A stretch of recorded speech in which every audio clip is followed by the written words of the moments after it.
Hello guys, ito na nga pala yung pinakabago natin segment ngayon 2026. Magtuturo tayo yung pinaka-basic fundamental ng Photoshop. Actually, hindi naman talaga sana ako ito gustong gawin, kaso nga lang madami kaya request sa akin kung paano nga ba, kasi nakikita ko sa iba ay pinapahirapan nila kung paano gawin, kahit napakasimple na lang yung gagawin mo. Ngayon, alam ko nagsasawa na kayo sa mga content ko na paulit-ulit. Ito naman ang bagong flavor natin ngayon. This is a game today. Okay, siguro simulan na natin. Una, bubuksan muna natin itong Photoshop.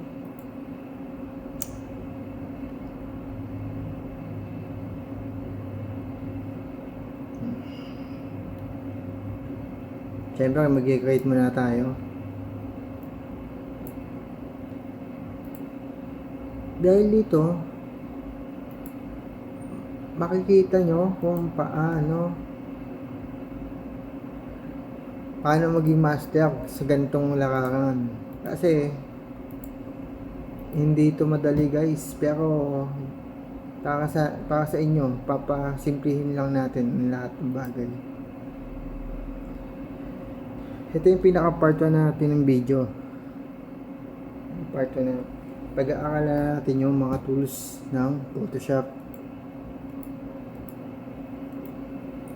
Yung mga basic lang yung pag-aaralan natin dito guys. Yan. Actually, konti lang naman yung dapat pag-aaralan dito eh. Makakabisado mo na to eh. Kasi ilang naman yung kailangan natin dito. Unang icon na to is move tool. Move tool. Ano nga ba yung move tool? Siyempre maglalagay muna tayo ng picture. Yan. Sample lang natin to guys. Huwag kayong mag-alala. Hindi natin liligawan yan. Yan. Letter M. M.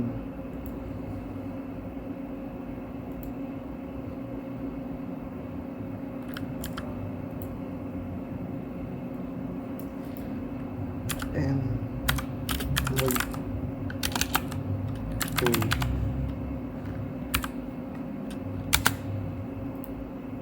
I-rasterize muna natin yung picture para ma-edit natin.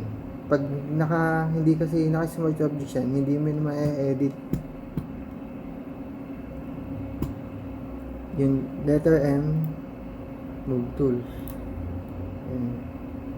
Tool. Next is lasso. Actually, itong mga to, iisa lang naman yung function nila. Magsaselect sila ng object. Ayan, lasso.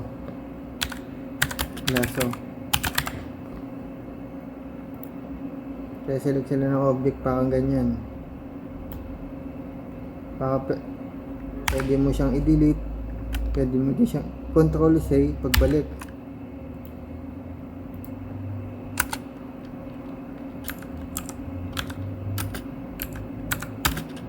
Redo.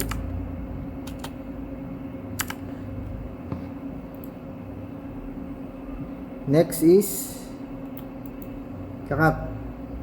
Kadalasan naman ito na igagamit pag magkakap tayo ng file, di ba? Yan, pag magkakap ka, isa-select mo yung kakap mo, i-enter mo lang. Letter C. Eyedropper. Ito naman, ang tulong naman ito, pag magse-select ka ng color, kung anong kulay gusto mo. Ganyan. select mo ganyan, sabay mag-eye drop ka. Kung gusto mo itong kulay, punta na siya dito. Diba? Ito na yung pinaka-kulay mo. Ang takol sa'yo lang na yung letter I. Brush to. Ito kadalasan yung ginagamit ng mga artist kasi common na lang yan. Letter B. Kung ano yung nasa taas, yung mag-a-apply. Pero pag in-X mo, yun yung mag-select.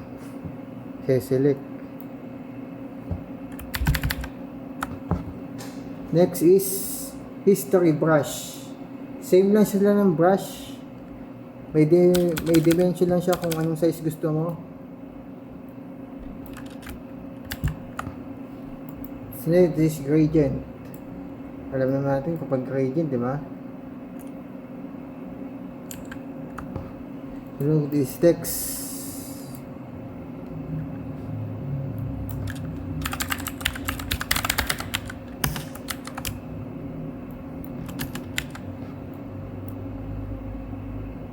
Yan. Rectangular tool. Dito mo pwede ka mag-eclipse. Dito gumagawa ng mga bilog, rectangle na mas hindi mo na ititrace pa. Ilalagay mo na lang siya. Seselect mo na lang at kung gusto mo accurate na bilog is shift. Yan. Next is ito yung nga yun. Pares lang naman sila ng maseselect mo kung ano yung nasa yung shape niya.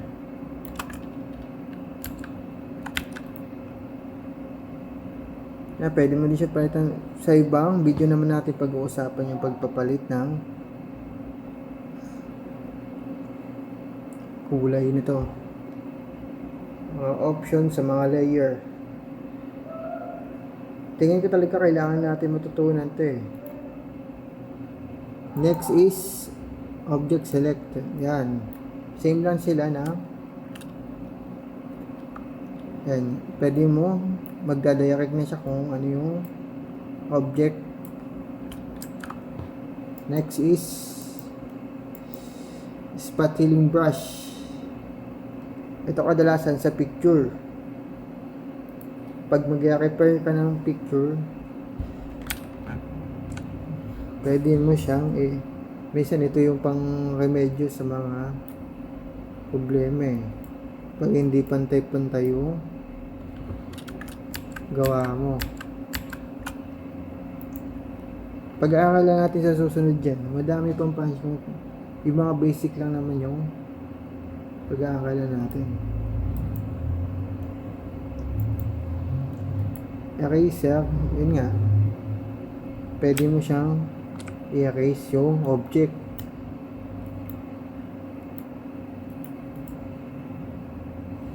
Next is blur.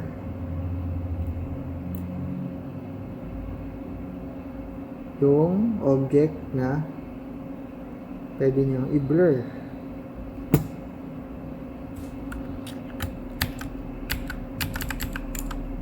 Malapit na tayo guys. Ito, pinakagusto ko.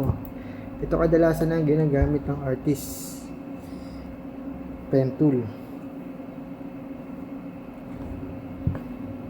Pwede niyang i-select yung manual. Pwede mo i-select yan. Yung object na gustong minsan, ito din yung pinanduduroin pero sa ibang video natin pag-aaralan yan. Next is spot selection. Same lang ito nang mag-move ka. Hand tool. Same lang din.